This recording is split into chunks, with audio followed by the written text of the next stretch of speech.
Well, hello there, Hallmark here. I'm out here with my daughter Rosalind again, and we're back in the greenhouse, and I'm about to show you all of this little transplants that I've got growing on here for the 2021 spring season. Very excited, so check it out. Hey, baby, I got some bad news. That hose isn't on.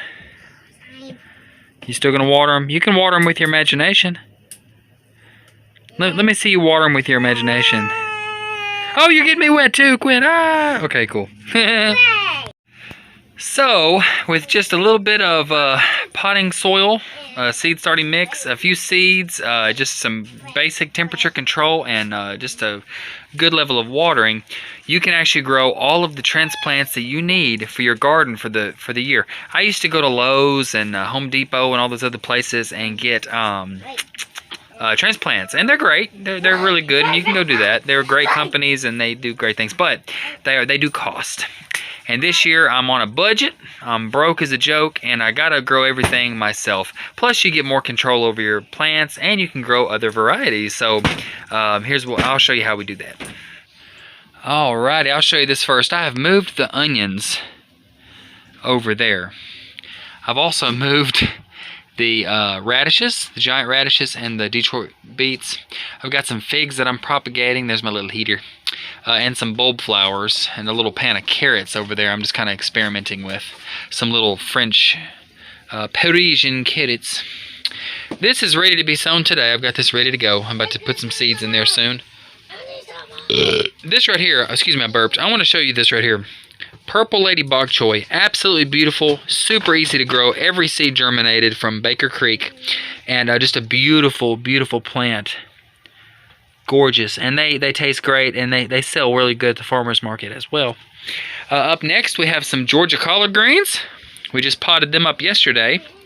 When they get their first set of true leaves on there, you can start hitting them with fertilizer, and usually then I'll go ahead and pot them up. So I've got them potted up and ready. Here we have some Ragged Jack kale that we potted up yesterday as well. Cilantro, slow to germinate, not very good germination rates. It was some old seed that I had left over. So yeah, we'll keep that going and kind of see what happens. We'll pot those up soon. Golden beets, looking a little bit leggy. I'm a little bit disappointed there. My fault, I'm sure. But I'm going to try to transplant those very soon as well, or just go ahead and stick them in the garden for fun. They're pretty cold hardy. And it's North Alabama, so it didn't get too terribly cold. Here's some more Ragged Jack kale that I need to go ahead and transplant up. They're looking a little leggy as well. Black-seeded Simpson lettuce. Here is some lacinato kale that's starting to put on a second set of leaves, so I'm going to make sure I fertilize that properly. Get those potted up. Here we have kohlrabi. Kohlrabi. Go ahead and pot those up soon. Celery. Slow to germinate, but hey, they popped on up there. Look how tiny the celery is. Is that not crazy? And then, of course, here on the end we have some red cabbages along the back, green cabbages, and broccolis. So all doing really good. Very excited about what's happening in the greenhouse. Well, guys, in this little greenhouse, it is, I don't know if y'all can see that. I'm trying to hold it properly. Almost 60 degrees, and it's 34 outside, 35 degrees outside. So a huge temperature difference just with solar absorption, I guess you could say. The reflective walls that I built this thing with. Also the space heater and the little light. And the space heater isn't like some big heater. It's just like a little small, little $15, $20 little heater, and it's on low. It's on super low setting. It's just enough to help, you know, keep it above freezing, to keep it in the 40s and 50s hopefully at night, just to let these things live. And I'll probably start warm season crops here in a week or two, so pretty fun there. Guys, the only bad thing about doing this right here is that you run out of room.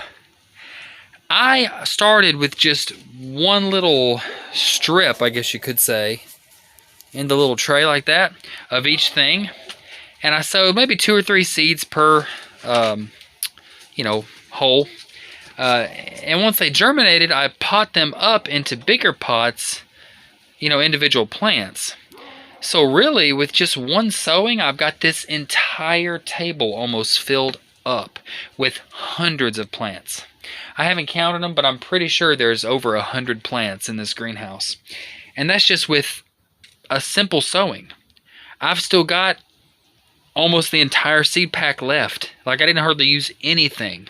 So if I kept going and kept sowing and sowing and sowing, I could probably have close to 1,200 plants in this greenhouse by the time my April 15th-ish last frost date is. So pretty exciting and pretty affordable too. Dirt cheap. One last thing, guys, if you are enjoying these videos, I would really appreciate it for a good thumbs up. Maybe smash that subscribe button, hit that bell icon, and you can follow me and my family along on this journey. Hopefully I can help you guys grow more plants and just have a visual of some of the seedlings that I'm growing and just have a lot of fun. And now that it's starting to warm up just a little bit here and there, you're going to see more and more videos, so make sure you hit that subscribe button. Very important. Hope you have a great day, and enjoy your gardening season in 2021.